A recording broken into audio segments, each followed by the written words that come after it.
जय माँ काली। भारत माता की जय। भारतवासियों, देखिए, बीजेपी और विपक्षी पार्टियों में क्या अंतर है। सबसे बड़ा मैं अंतर बताता हूँ कि विपक्षी पार्टियाँ पूरी इंडी गठबंधन मिलके जब तक कोई सोच विचार करती हैं, जब तक कोई रणनीति बनाने की कोशिश करती है, जब तक कोई फैसला लेती है, तब तक बीजेपी जीत चुकी होती है। तब तक बीजेपी जीत चुकी होती है। ये कैसे होता है? ये इसलिए होता है कि बीजेपी जो है ना, 24 घंटे सातों दिन मोदी जी से लेकर नीचे तक का कार्यकर्ता, मोदी जी से लेकर नीचे तक का कार्यकर्ता पूरा साल मेहनत करता रहता है, 24 घंटे सातों दिन। और मोदी जी ने कहा था इमोशनल मोड। अब इमोशनल मोड क्या है? इमोशनल मोड का मतलब है कि देश के लिए काम करना, भारत भूमि के लिए काम करना, हमारे भारत भूमि की सेवा करना, हमारे सनातनियों का, हमारे साधु संतों का, हमारे शंकराचार्यों का, हमारे महात्माओं का सम्मान करना और हमारे जो जनता है उनके दुख दर्द में शामिल होना, 24 घंटे उनके लिए सोचना कि कैसे कोई गरीब से गरीब परिवार भी है भारत के अंदर, तो कैसे उसको ऊंचे उठाया जाए, कुछ कैसे उसे गरीबी से बाहर लाया जाए।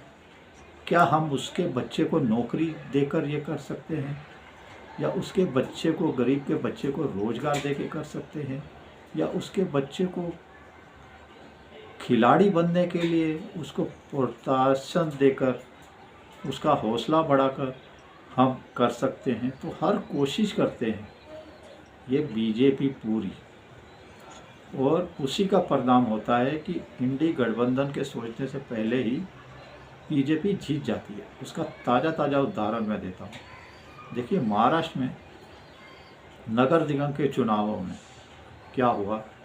नगर निगम के चुनाव में जब तक ये विपक्षी पार्टियां कोई रणनीति बनाती, सोच विचार करती, कुछ मेल मिलाप करती आपस में, तब तक बीजेपी 100 सीटें निर्विरोध जीत गई।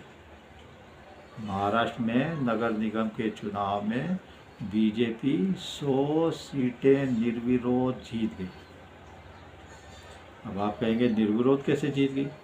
निर्विरोध ऐसे जीत गई कि विपक्षी पार्टियों के जो प्रत्याशी ये नगर निगम चुनाव में खड़े थे, उनको समझ में आ गया हम तो जीत सकते ही नहीं, हमें तो हमारी पार्टियों ने कठपुतली बनाया हुआ है, इसके लिए हम नाम ही वापस ले लेते हैं, खड़े ही नहीं होते नगर निगम के चुनाव में।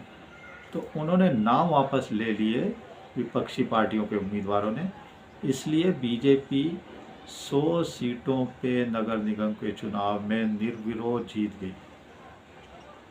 शतक लगा दिया चुनाव से पहले ही। है ना चमत्कार, करिश्मा। ये होता है 24 घंटे सातों दिन काम करने का नतीजा।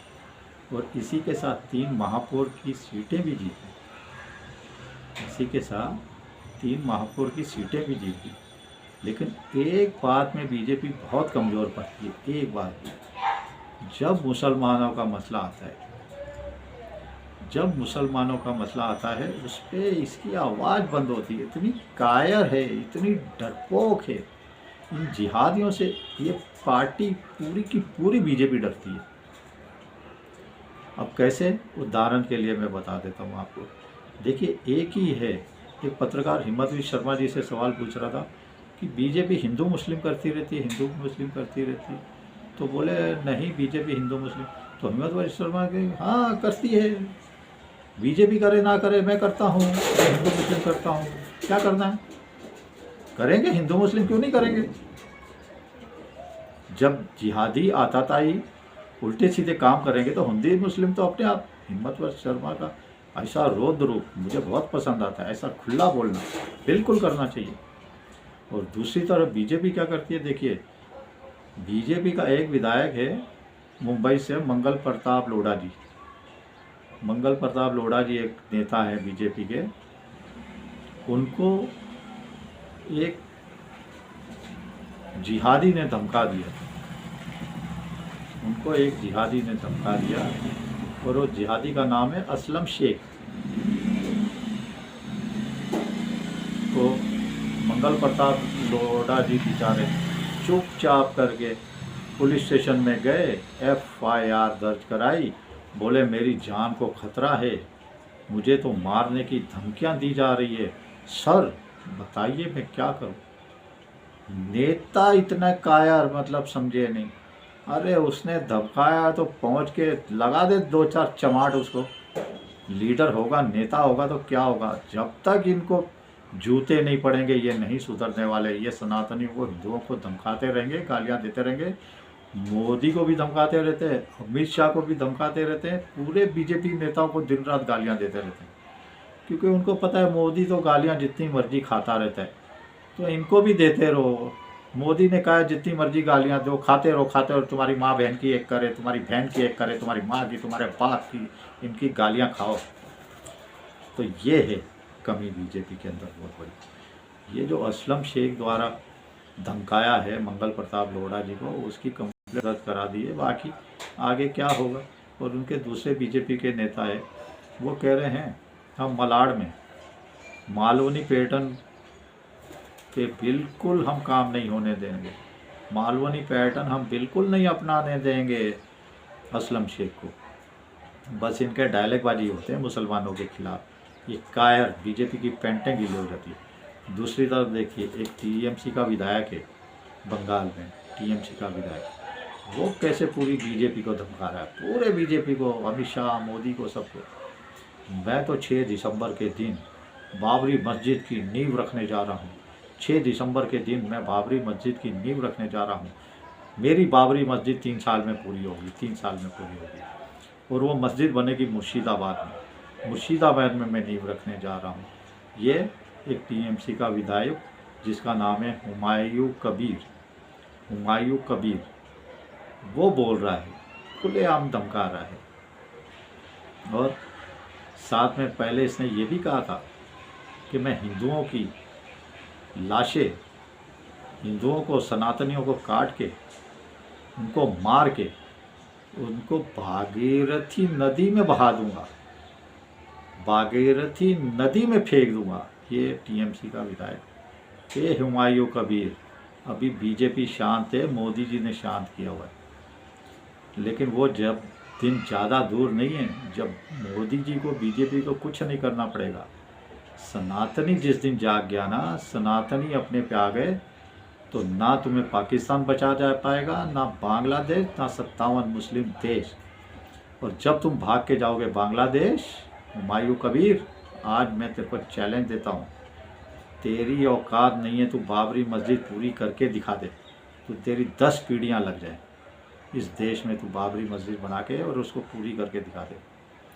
और मैं कहता हूँ जिस दिन तू भागेगा ना, ना पाकिस्तान, ना बांग्लादेश, ना तेरे 57 मुस्लिम बाप तुझे शरण देंगे। वो कहेंगे हम तो तेरे को पाला हुआ था, इसके लिए हमने टुकड़े तेरे इसलिए फेंकते कि तू भारत को बर्बाद करे, भारत को गालियाँ दे, हिंदुओं को गालियाँ दे। अब तो तू खुद ही उधर से भाग रहा है, तो हमारे किस काम का।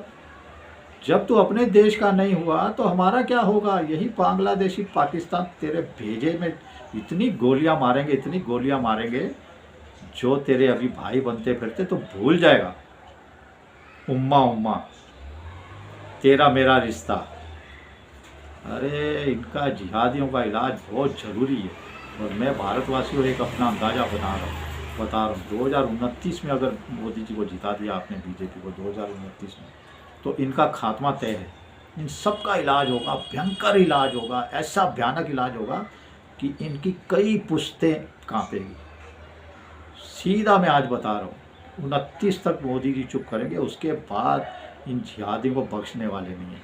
चलिए आपका क्या ख्याल है इसके विषय में। चलिए, भारत माता की जय, जय श्री राम, जय श्री राम, वंदे मातरम, जय हिंद।